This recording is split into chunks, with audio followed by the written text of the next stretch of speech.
یہ دونوں بزرگوں نے اہل سنت و جماعت کو فروغ دیا تو مسلمانوں کو اہل سنت کو اشاعرہ کہا جاتا تھا، ماتریدیہ کہا جاتا تھا۔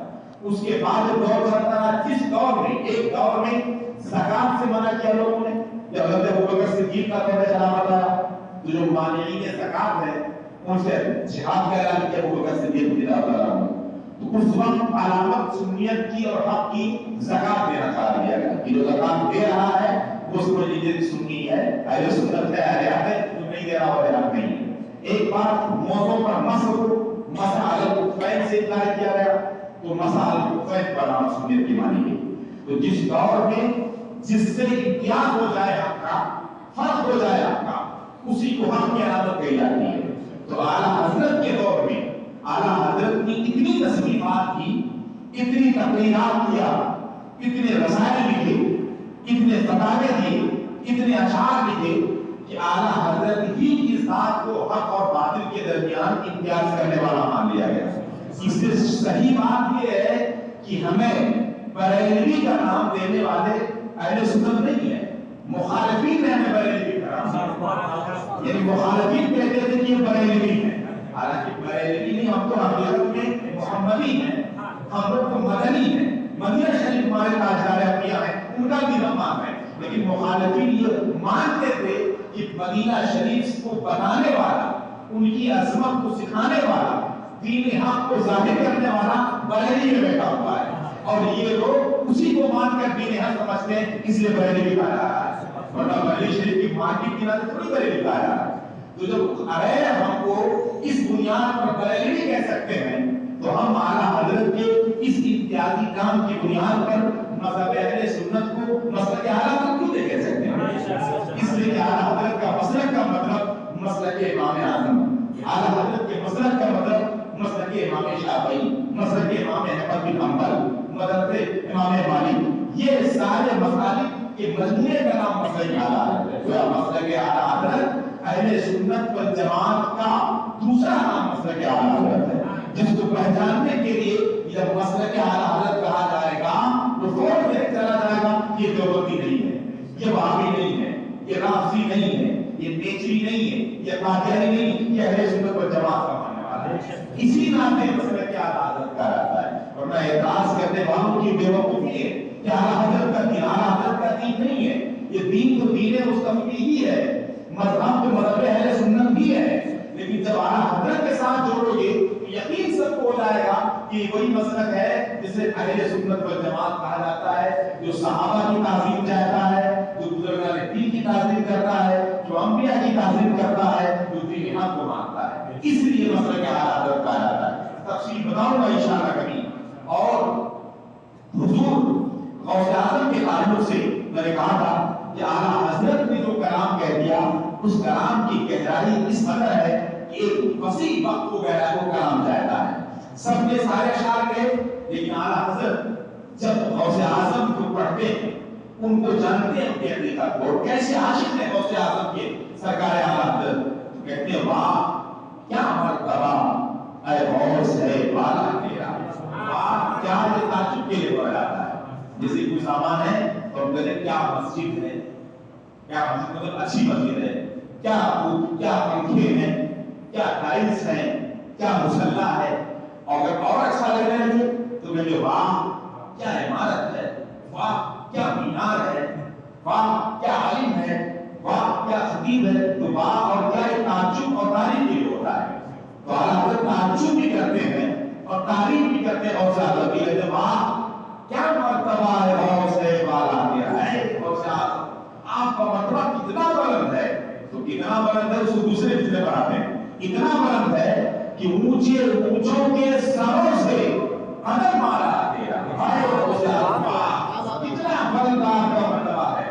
یہ جو اونچے اونچے درجے کے علماء ہیں، اونچے اونچے درجے کے مشائخ ہیں، عام آدمی اونچے دولت مند لوگوں کا شمار اس میں نہیں کہ اونچے اونچوں سے اونچے اونچے ولی، اونچے اونچے غوث، اونچے اونچے قطب، ان سب کے سروں سے آپ کا قدم بلند ہوا ہے۔ تو بڑے مشائخ اولیاء کے سروں سے جس کا قدم بلند ہو تو اس کے بلندی پر آدمی تعجب ہی کرے گا کہ واہ کیا مرتبہ ہے غوث بالا تیرا، کہ اونچے اونچوں کے سروں سے قدم آ جاتے ہیں۔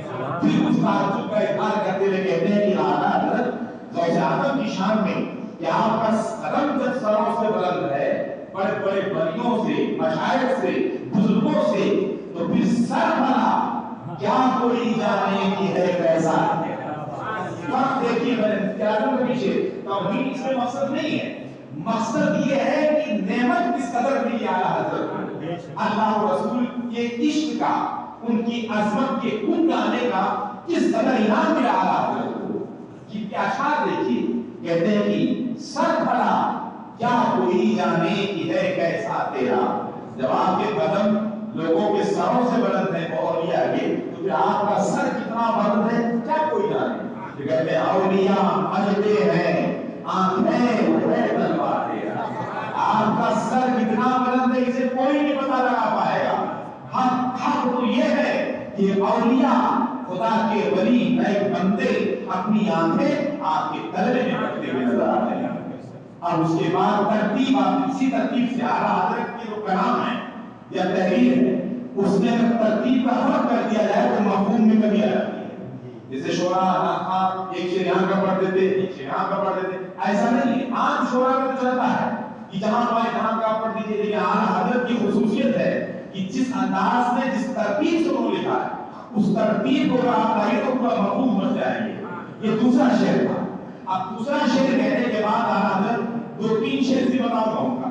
تیسرے شعر میں کہتے ہیں، یعنی میں نے تو کہا کہ آپ کا مرتبہ اتنا بلند ہے کہ لوگوں کے سروں سے آپ کا قدم بلند ہے. آپ کا سر کوئی کیا جانے کتنا بلند ہے، آپ کے قدموں میں تو اولیاء آنکھیں بلند ہیں. اتنی بلندی بنانے کے بعد پھر کہتے ہیں سرکار اعلیٰ حضرت کہتے ہیں کہ غوث اعظم دستگیر آپ کا سر اتنا بلند، آپ کے قدم اتنا بلند، اولیاء آپ کے قدموں میں آنکھیں بھریں، اور اتنی بلندی کے باوجود بھی آپ کا اتنا بڑا احسان کہ ہم جیسے چھوٹے بندے، چھوٹے عالم، چھوٹے مومن، چھوٹے غلام، ان غلاموں کو بھی آپ نے اتنی بلندی پر رہنے کے بعد بھی اپنے دامن سے وابستہ کر رکھا. ورنہ بڑے تو چھوٹوں کو خاطر میں نہیں لاتے، بڑے تو چھوٹوں کی طرح عام طور سے توجہ نہیں کرتے. آپ کی کاغذ اتنا بلند اور آپ ہم جیسے نکمے غلاموں کو، ہم جیسے بیکار لوگوں کو، ہم جیسے چھوٹے بندوں کو، چھوٹے غلاموں کو اپنے دامن سے وابستہ کر رکھتے ہیں. شعر میں کہتے ہیں یہ بلندی آپ کی دونوں شعروں میں. پھر تیسرے شعر میں کہتے ہیں تجھ سے در سے سر اور سر سے ہے مجھ کو نسبت. یہ عقیدہ اعلیٰ حضرت اسی لیے کہا جاتا ہے. اب آپ خود فیصلہ کریں کہ مسلک اعلیٰ حضرت نہ کہا جائے تو کس مولوی کا مسلک کہا جائے.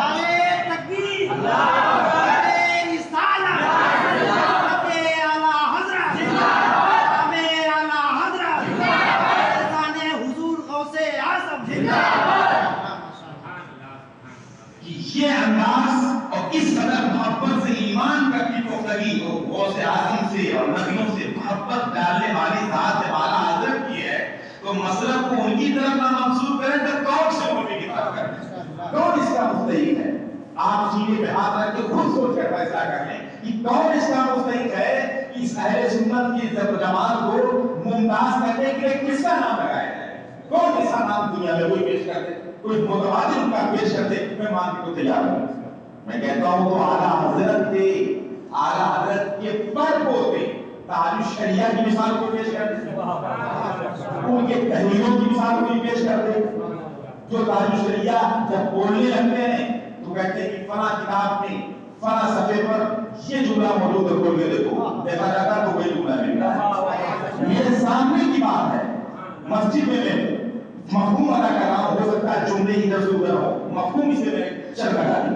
پھر اس سیمینار میں موجود تھا جہاں علماء مسائل کا فیصلے کرتے ہیں بیٹھ کر کے. تعلیم شریعہ کے بعد میں دکھایا جاتا تھا، یعنی 2-3 دن بیٹھ کر پورے ہندوستان کے مفتیان کرام بیٹھ کر تحقیق کرتے ہیں، کتابیں کھولتے ہیں، اس میں یہ مسئلہ ہوگا، اس میں یہ بحث کرنے کے بعد جو مسئلہ فتویٰ نچوڑ نکلتا ہے اس کو تحریر کرتے ہیں. اب تعلیم شریعہ کو دکھاتے ہیں، کہتے ہیں آپ دیکھیے بحث میں یہ مسئلہ نکلا. 3 لوگ بحث کر رہے ہیں اور بتایا جاتا ہے کہ تعلیم شریعہ کبھی سفر میں ہے، کبھی کہیں ہے، کبھی کہیں ہے. جب وہاں پہنچتے ہیں تو معلوم ہوا کہ آج یہ مسئلہ چل رہا ہے. تو پوچھتے ٹھیک ہے سناؤ علامہ ضیاء المصطفیٰ صاحب قبلہ محدث کبیر یہ اس وقت ہندوستان میں سب سے بڑے عالم دین ہیں اور نعت سنیت کی ہمارے خیال سے کسی نہ کسی واسطے سے پورا ہندوستان کا شاگرد ہے جو علماء میں ہیں. وہ اتنے بڑے محقق وہ خود بیان کرتے ہیں کہ بہت سارے مسائل میں نے تاج الشریعہ کی طرف رجوع کیا, پوچھا کہ اس کا کیا مطلب, تو انہوں نے ایسی رہنمائی فرمائی کہ وہاں تک میرا ذہن بھی نہیں پہنچا. جبکہ میں صبح شام درسگاہ میں پڑھاتا ہوں اور آپ رکھتا ہوں اور چلتے پھرتے اس انداز کو بتا دیا کہ میرا ذہن بھی نہیں پہنچا تھا. اور اس کو میں نے بھی اپنے کام سے سن لیا اور دیکھ لیا. میں موجود حضور محدث کبیر موجود ہے اور حضرت علامہ مفتی اختر حسین صاحب کا میرے مجھ کو استاد گرامی وہ پڑھ کے سنا رہے ہیں تاریخ شریعہ کو یہ مسئلہ حضرت ہے. تو فقہ کا ایک جزیہ ہے, یہ علماء عربی لفظ ہے لا یعارض ولا یجار, اس طرح سے لفظ تھا. نہ عاریت دی جائے گی عارض المبنی, لا یجار مطلب اور کہ آیتوں میں نہیں کیا جائے گا. یہ لفظ لا یعارض ولا یجار, نہ اس کو مبنی دی جا سکتی ہے اور نہ اسے قراءتی جملہ تھا وہ بحث چل رہی تھی. ایک آخری جملہ بتا رہا ہوں. جب پڑھنے لگے میں فقاہت اور فیضان اعلیٰ حضرت بتا رہا ہوں کہ ان کے خاندان میں کیسے فیضان چل رہا ہے اور اللہ کیسے نعمتیں دیتا ہے. آپ آگے بند خاموش سن رہے بھائی, سن رہا ہے کوئی سنا رہا ہے تو کہا کہ رک جاؤ, کون سا لفظ پڑھا, تو کہا کہ لا یعارو, تو کہا لا یعارو کا لفظ ہے یا لا یجارو, تو اس میں جو انہوں نے کہا لا یعارو مفہوم بتا رہا ہوں لا یعارو, تو کہا کس کتاب کی بات, شامی فلاں کتاب نیچے یہ سوچا اچھی کتاب, تو کہا یہ یعارو ہے یا یجارو ہے, تو کہا حضور اس میں تو جو لکھا ہوا ہے یہ یعارو ہے, یہ تو کیا لکھا ہوا ہے, تو کہا دیکھ لکھا ہے, تو کہا سارے مفتیان کرام بہت سارے ہیں سائبوں کی تعداد میں کتاب کھول کے دیکھ لکھا گیا ہے اور فیصلہ کر کے آپ کو مسئلہ گیا ہے, تو کہا نہیں کتاب کھول کے دیکھو یہ لا یعارو نہیں چلے گا, یہ لا یجارو ہونا چاہیے.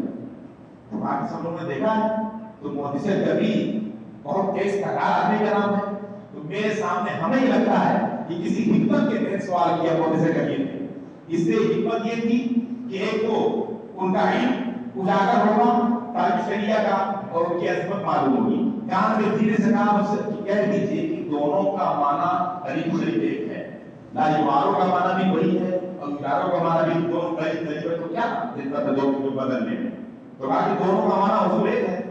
تو تاج شریعہ کہتے ہیں کہ ایک تو دونوں کا معنی بھی ایک نہیں ہے, بھائی یعارو کے مطلب منگنی لینے کے ہوتے ہیں, یجارو کے مطلب کرایہ پر لینے کے ہوتے ہیں, وہ پیسہ دے کے لے آتا ہے, منگنی مانگ کے لے آتا ہے. سائیکل آپ مانگ کے لے لیں 10 منٹ کے لیے, اس کے ایسے طرح کہ سائیکل 10 روپے پر کرایہ پر لے, اس کے ایسے طرح. تو کہا کہ دونوں کا مفہومیت نہیں. اور آپ نے جو عبارت کا حوالہ دیا ہے تو حوالہ کا مطلب یہ ہوتا ہے کہ یہ عبارت اس کتاب میں موجود ہونی چاہیے.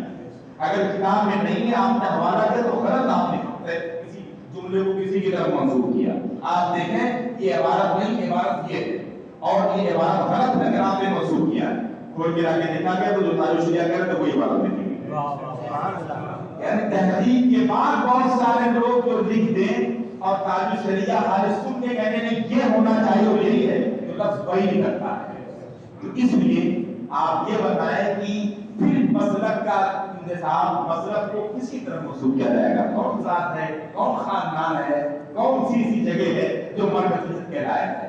مرکزیت کے لائق بہرحال بریلی شریفی ہے. اے بریلی میرا باب جنت ہے تو, یعنی جلوہ کہے اعلیٰ حضرت ہے تو, بال یقین مرکز اہل سنت ہے تو, یہ تیری مرکزیت سلام ہے.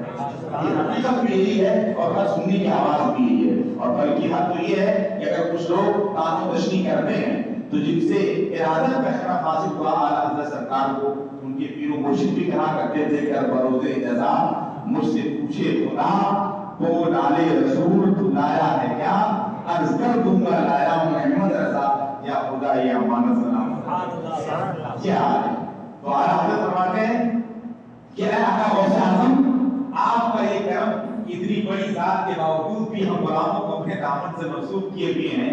تو کہتے ہیں تجھ سے در سے سک اور سک سے ہے مجھ کو نسبت, میری گردن میں بھی ہے دور کا جوڑا تیرا. اے آقا غوث اعظم آپ جہاں تشریف رکھتے ہیں آپ سے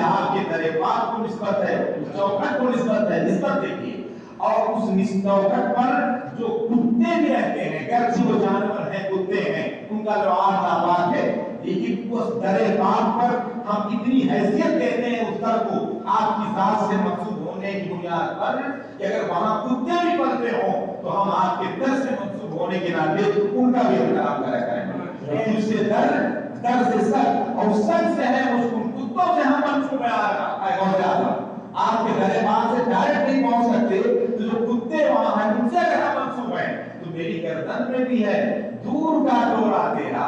آقا غوث اعظم ہم غلاموں کے گردن میں دور ہی سے صحیح، کئی واسطے سے صحیح، لیکن آپ کے غلامی کا دھاگا ہمارے گلے میں نہیں پڑا ہوگا۔ تو ہم اہل سنت والجماعت کو فخر اس پر کرتے ہیں کہ دور سے صحیح مگر آپ کے غلامی کا ڈورا ڈالے بھی ہے۔ اب اس کے بعد جو مین شعر ہے ترتیب کے لیے یہ لفظ کیوں کہا، کیا مطلب اس کا کہ اگر دو تین واسطے سے بھی غوث اعظم کے غلامی کا دورہ ہمارے گلے میں پڑا دے گا تو اس سے ہمیں کیا فائدہ ملے گا، اس سے ہماری کیا عزت پڑے گی؟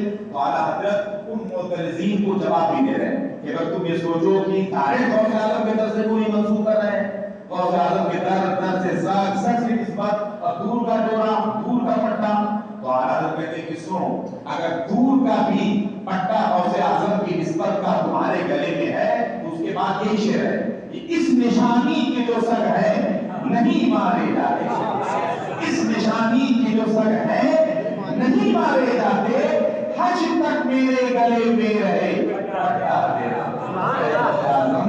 جو آپ کی اس نشانی یعنی اس نسبت والے دھاگے اور ڈورے کو جو لے کر زندہ رہیں گے وہ کبھی نہیں مارے جائیں گے، نہ دنیا میں مارے جائیں گے نہ آخرت میں مارے جائیں گے۔ اے آقا غوث اعظم، ہم آپ کے توسل سے خدا سے دعا کرتے ہیں کہ حشر کے میدان تک آپ کی اس غلامی کا پٹا ہمارے گلے میں موجود رہے۔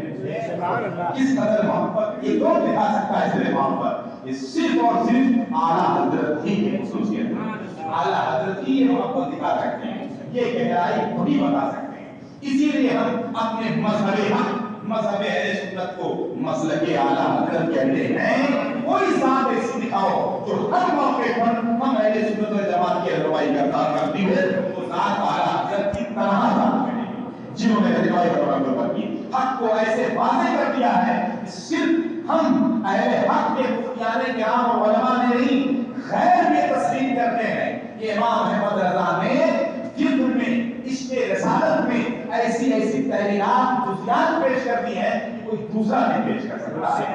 جب انہوں نے حق کو واضح کیا تو حق کی نسبت اور کس کی طرف کی جا سکتی ہے؟ مسلمانوں، یہ سرکار اعلیٰ حضرت کا طور طریقہ تھا۔ غوث اعظم کے فضائل میں بہت سارے واقعات آپ سنتے ہوں گے، یہ میں چاہتا ہوں ایک واقعہ صرف سناؤں اور کچھ ضروری باتیں سناؤں تاکہ وقت زیادہ نہ لگے، 1 گھنٹے سے زیادہ نہ ہو۔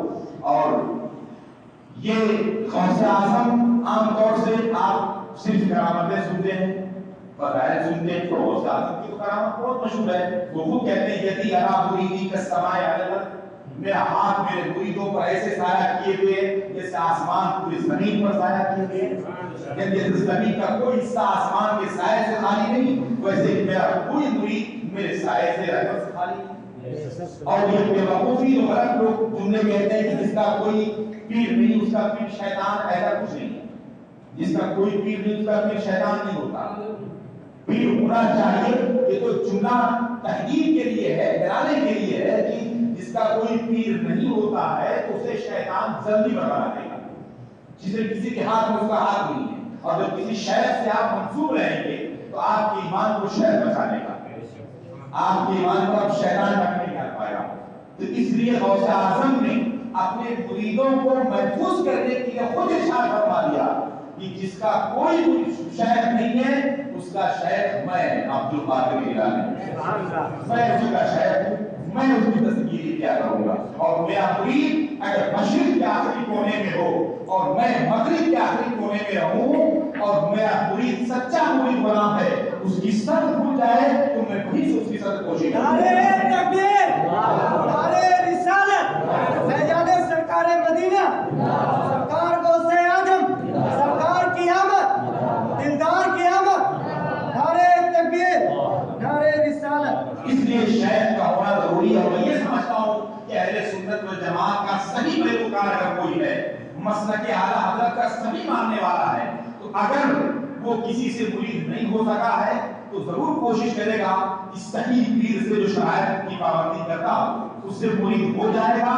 یا یہ کہ غوث اعظم سے ضرور حقیقت رکھتا ہوگا۔ اور اس پیری کا ہاتھ دینے کا ہی فائدہ ہے۔ ایک بڑے عالم تھے، بہت بڑے عالم تھے، غالباً امام راضی کے تعلق سے مشہور ہے، بہت بڑے مذہبی فلسفی تھے۔ ان کو شیطان آگے بڑھانے لگا، اللہ کی وحدانیت پر دلیل دیجیے کہ اللہ ایک ہے۔ آپ نے دلیل دیا کہ اللہ ایک ہے، کئی سو دلیلیں دکھائی، شیطان اسے کاٹتا رہا، یہ دلیل دیتے وہ جواب دیتا، یہ دلیل دیتے وہ جواب دیتا۔ آپ کے پیر و مرشد کئی سو میل کی دوری پر وضو فرما رہے تھے، یعنی کسی کے ہاتھ میں ہاتھ دینے کا یہی فائدہ ہوتا ہے، منسوب ہونے کا اس سے نسبت کا مطلب اس کے واسطے سے نبی تک منسوب ہو گئے۔ اور پیر کے لیے سب سے پہلی شرط یہی ہے کہ اس کا سلسلہ نبی پاک تک اجازت و خلافت کا متصل نبی کا پیغام پہنچتا ہے۔ وہ پیر وہاں موجود تھے، اس وضو کے وقت انہوں نے اپنا لوٹا پھینکا اور کہا کہ میرے مرید تو ڈائریکٹ یہ کیوں نہیں کہہ دیتا کہ خدا تمہیں بغیر دلیل کے مانتا ہوں، دلیل دیتے جاؤ گے شیطان پریشان کرتے جاؤ گا جائے گا، یہ کیوں نہیں کہتے تھے بلا دلیل کے خدا کو نہیں مانتا ہوں؟ آپ نے کہا بلا دلیل نہیں مانتا ہوں، شیطان ہٹ گیا، پیر کا فائدہ کیا؟ یہ تو پوری رات دلیل دیتے رہتے، شیطان کو مولد الملکوت بھی تھا اس کا باپ، وہ تو فرشتوں کو سکھاتا تھا، شیطان بڑھاتا ہے تو پیر کے ہاتھ میں ہاتھ دینے سے یہ بڑا فائدہ ہوتا ہے۔ اس لیے صحیح پیر کے ہاتھ میں ہاتھ دیجیے جو اہل حق ہیں، بالخصوص اس دور میں اگر بہت برکتیں لینی ہے تو جو واسط پیر ہیں سرکار اعلی حضرت کے خاندان کے، جن کا ظاہر باطن سب واضح ہے کہ وہ انشاءاللہ وہ کبھی ایمان کا سودا نہیں کر سکتے، وہ عشق رسالت کا سودا نہیں کر سکتے، ان کی کھٹی میں پلا دی گئی ہے عشق رسالت کو اور لوگوں کی ایمان کی حفاظت کو، وہاں آتے دیجیے، بہت اچھی بات ہے۔ یا جو بھی اہل حق ہیں پیر کے شرائط کے اندر موجود ہیں ان کو آپ آتے دیجیے۔ غوث اعظم کہتے ہیں میں اس کا پیر ہوں اور میں بچا لیتا ہوں۔ اعلیٰ حضرت کہتے ہیں کیا دبے جس پہ حمایت کا ہو پنجہ تیرا، غوث اعظم کیا دبے جس پہ حمایت کا ہو پنجہ تیرا، شیر کو خطرے میں لاتا نہیں کتا تیرا۔ کہ میرے آقا آپ کی حمایت کا پنجہ جس پر وہ کیا کر سکتا ہے؟ شیر کو تو آپ کی بارگاہ کا کتا خاطر میں نہیں لاتا ہے۔ اس کی تشریحات کے واقعات بتاؤں گا، کبھی مولانا شاہد صاحب بلائیں گے تو وقت ملے گا تو بتاتا رہوں گا، بہت تشریح درکار ہے، اس کا وقت درکار ہے۔